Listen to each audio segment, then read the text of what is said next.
আজকে আপনাদেরকে মার্কেটিং করার জন্য মার্কেটিংয়ে ভালো করার জন্য 11টা উপায় আমি বলার চেষ্টা করব।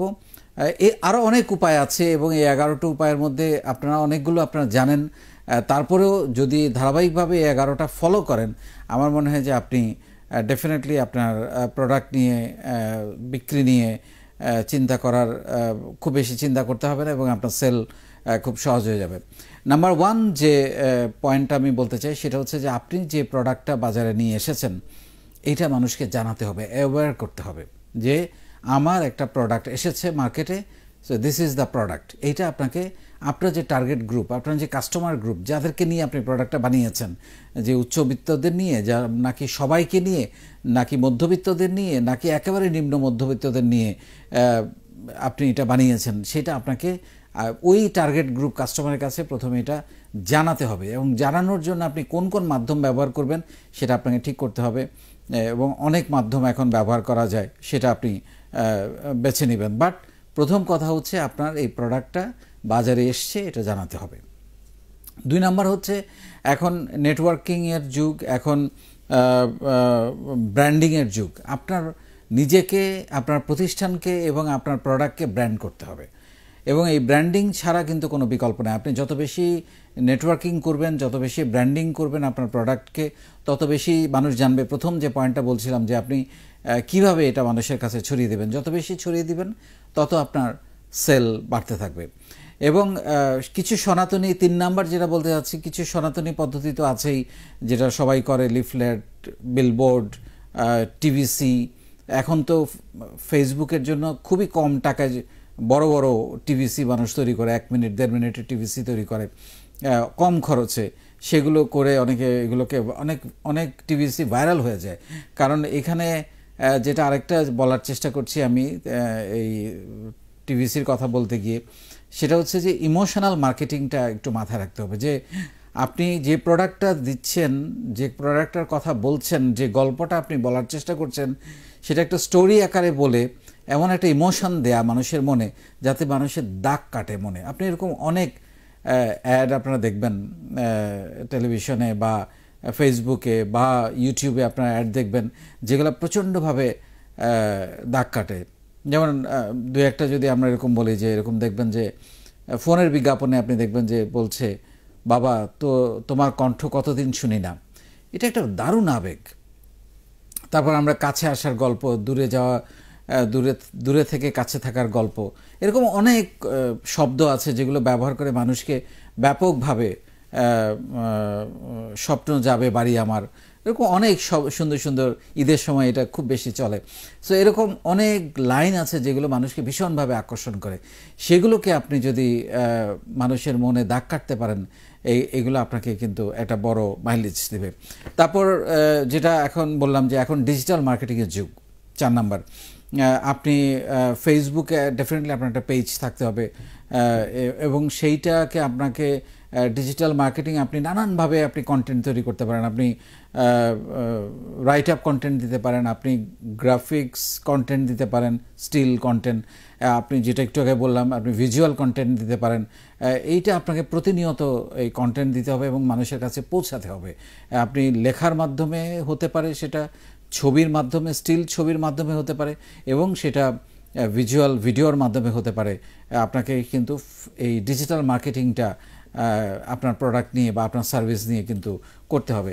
এবং আপনি যদি একটু বড় করে চিন্তা করেন, আপনার একটা ডেফিনেটলি ওয়েবসাইট থাকতে হবে, কারণ ফেসবুক নির্ভরতা কিন্তু একটা বিপজ্জনক। ধরেন কালকে আপনার ফেসবুক পেজ হারাই গেল, অথরিটি ব্যান করে দিল, বা ফেসবুক নিজেই বন্ধ হয়ে গেল, হতে পারে, nothing impossible.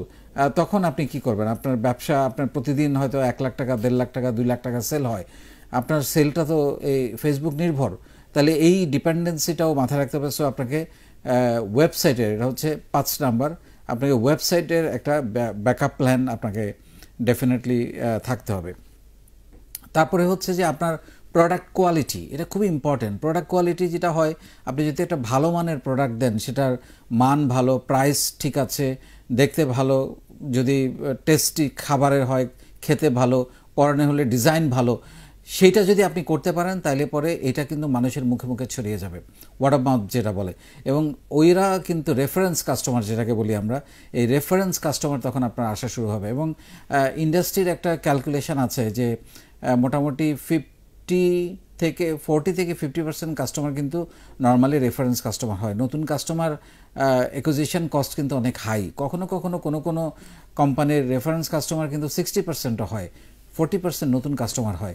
So reference customer খুব ইম্পর্ট্যান্ট, রিপিট কাস্টমার আমরা যেটাকে বলি, এটা কিন্তু খুব ইম্পর্ট্যান্ট। এবং এটা করতে হলে আপনাকে প্রোডাক্ট কোয়ালিটি মানে সততার সঙ্গে ব্যবসাটা করতে হবে। প্রোডাক্ট কোয়ালিটি, প্রোডাক্ট প্রাইস এবং প্রোডাক্ট ডেলিভারি, কাস্টমার সার্ভিস, এই জায়গাগুলোতে।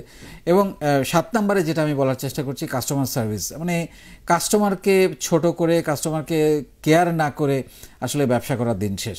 এটা খুবই গুরুত্বপূর্ণ। আপনার প্রোডাক্ট যদি এরকম হয় যে আপনার প্রোডাক্টের আফটার সেল সার্ভিসের প্রয়োজনীয়তা আছে, সেইখানে আপনার একটা ব্যাপক, এটা কিন্তু মার্কেটিংয়ের অংশ। এখন আর এটাকে কাস্টমার কেয়ারটাকে আলাদা করে ভাববার কিন্তু কোনো কারণ নেই, কারণ আপনার কাস্টমার কেয়ারের উপরে আপনার রিপিট কাস্টমার নির্ভর করবে। সো প্রত্যেকটা জিনিস ইন্টার রিলেটেড। সো আপনি যদি এখানে প্রপারলি মনোযোগ না দেন, আপনি কিন্তু কাস্টমার হারাবেন। কারণ আপনার দেখেন, রিপিট কাস্টমার পেতে বা রেফারেন্স কাস্টমার পেতে কিন্তু আপনার একটা টাকাও বিজ্ঞাপনের জন্য বা অন্যান্য নতুন কাস্টমার অ্যাকুইজিশনের জন্য কিন্তু খরচ হচ্ছে না। কি খরচ হচ্ছে? শুধু কেয়ার করতে গিয়ে খরচ হচ্ছে, তাকে সার্ভিস দিতে গিয়ে খরচ হচ্ছে। সো সেইটুকু দিয়ে আপনি কিন্তু রিপিট কাস্টমার পাচ্ছেন। সো এটা একটু মাথার মধ্যে ভীষণভাবে রাখতে হবে। তারপরে হচ্ছে আমি 8 নম্বরে যেটা বলার চেষ্টা করছি সেটা হচ্ছে যে আপনি যে প্রোডাক্টটি বিক্রি করেন না কেন, সেই প্রোডাক্টের কাস্টমারের একটা ডাটাবেজ মেনটেন করবেন। আপনি কোন কাস্টমারদেরকে একবার সেল করলেন, এটা খুবই গুরুত্বপূর্ণ। আমরা অনেকেই বিক্রি করে ফেলি। অবশ্য এটা এখন ওয়েবসাইটে বা ফেসবুকে খুব সহজ মেনটেন করা, ফেসবুকে কঠিন, ওয়েবসাইটে মেনটেন করা খুব সহজ। আপনাকে ফেসবুকে করা যায়। আপনি এই ডাটাবেসটা যদি মেনটেন করেন, আপনি যেটা হবে, আপনার প্রতিনিয়ত নতুন যে প্রোডাক্ট আসবে, আপনি খুব সহজে তাদেরকে ইমেল মার্কেটিং করে বা SMS মার্কেটিং করে বা ইনবক্স মার্কেটিং করে তাদেরকে কিন্তু আপনি জানাতে পারবেন যে আপনার নতুন প্রোডাক্ট আসছে। তখন আপনি পুরনো কাস্টমার থেকে আপনি কিন্তু আবার নতুন সেল পাবেন। সো এই ডাটাবেসটা মেনটেন করা খুবই জরুরি। তারপরে হচ্ছে যে আমি আগেই বলেছি যে প্রোডাক্ট কোয়ালিটিতে যেটা আপনার ওয়ার্ড অফ মাউথ, মানে এটাতে কোনোভাবেই কোনো ছাড় দেওয়া যাবে না। এটা প্রতিনিয়ত আপনাকে পুরাতন কাস্টমারকে বারবার আপনার কাছে ফেরত আনতে সাহায্য করবে।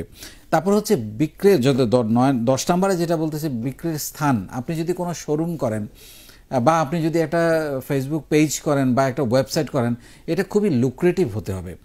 মানে মানুষ দেখেই যেন সেখানে একটু ঢোকার, একটু দেখার আগ্রহ প্রকাশ করে। বা আপনি যদি একটা শোরুম করেন, একটা দোকান করেন, হোয়াটএভার, জায়গাটা খুব পরিচ্ছন্ন এবং বসলে মানুষের যাতে একটু আরাম লাগে, একটু শান্তি লাগে। আপনি দেখবেন নর্মালি আমরা কিন্তু একটু পরিচ্ছন্ন জায়গায়, পরিচ্ছন্ন রেস্টুরেন্টে আমরা খাবার দাবার খেতে যেতে একটু বেশি পছন্দ করি, যদি একটু টাকা বেশি হলেও। কারণ এটা কিন্তু মানুষের সহজাত এবং ব্যবহার, কাস্টমারের সঙ্গে তার যে ব্যবহার, এই ব্যবহারটা কিন্তু খুব ইম্পর্ট্যান্ট। সো এই জায়গাগুলোতে শোরুমের কাস্টমার সার্ভিস যেটা, বা ইনবক্সে যে কাস্টমার সার্ভিস যেটা, ডিজিটাল মার্কেটিংয়ে যে কাস্টমার সার্ভিসটা, এই জিনিসগুলোর উপরে খুবই গুরুত্ব দিতে হবে। এটা অসম্ভব নানানভাবে কাস্টমার সার্ভিস দিয়ে থাকে। কারণ ইনবক্সে দেয়া এটা এক ধরনের, টেলিফোনে দিচ্ছে কেউ আবার একদম সামনাসামনি কাস্টমার সার্ভিস দিচ্ছে। পুরো জায়গাটার মধ্যে কাস্টমার ইজ দ্য কিং, এইটা মাথায় রেখে তাকে কেয়ার করে এই জিনিসটা করতে হবে। And last but not the least যেটা, সেটা হচ্ছে যে নিজেকে একজন সেলসম্যান হতে হবে। এই অ্যাটিটিউডটা, এই মাইন্ডসেটটা খুব জরুরি। যে আমরা প্রত্যেকে, একটা কোম্পানি যেই কাজ করুক না কেন, একেবারে পিয়ন দারোয়ান থেকে শুরু করে CEO পর্যন্ত, প্রত্যেককে সেলসম্যান একটা অ্যাটিটিউড থাকতে হবে। যে আপনার কাছে, আপনি হয়তো আছেন, আপনি হয়তো ফাইন্যান্সে কাজ করেন, আপনার কাছে সেলসের জন্য কোয়েরি আসলো, নট নেসেসারি আপনাকে এটা হয়তো কেউ নাই, আপনাকে ফরওয়ার্ড করতে হবে। You do it one stop, যেটাকে ওয়ান স্টপ সার্ভিস। আপনাকে প্রত্যেকটা ডিপার্টমেন্টকেই এই অ্যাটিটিউডটা থাকতে হবে যে আমাদের সেল বাড়াতে হবে, এবং সেল বাড়ানোর জন্য আমি যখনই সুযোগ পাবো সেলসে কন্ট্রিবিউট করার, আমি করবো। সো আমি মনে করি এই 11টা গাইডলাইন আপনি যদি ফলো করেন, আপনার কোম্পানির সেল না বাড়ার কিন্তু কোনো কারণ নাই। আরও অনেক নতুন নতুন ওয়ে আমরা তো বললাম, ইমোশনাল মার্কেটিংয়ের কথা বললাম, খুবই আজকাল এটা খুবই জনপ্রিয় একটা মার্কেটিং ভিজুয়ালাইজ ভিডিওর মাধ্যমে শ্যুট করে এটাকে তৈরি করা হয় এবং সেখানকার এক একটা ডায়ালগ এক একটা স্লোগান ব্যাপকভাবে ভাইরাল হয়ে যায়, একসময় মানুষের মুখে মুখে চলে যায়। তখন এই প্রোডাক্টটাকে সেল করতে, মানুষের ওই প্রোডাক্টের ব্র্যান্ডিং করতে, ওই প্রোডাক্টের গুডউইল তৈরি করতে খুব একটা ঝামেলা হয় না। সো আমি আশা করব আপনারা যদি এই 11টা গাইডলাইন আপনি আপনার প্রোডাক্ট বা সার্ভিসে আপনি ফলো করেন, আমি নিশ্চিতভাবে বলতে পারি যে আপনার সেল পেতে কোনোই অসুবিধা হবে না এবং আপনার প্রতিষ্ঠান দিনের পর দিন এগিয়ে যাবে। So follow this 11 tips. Thank you.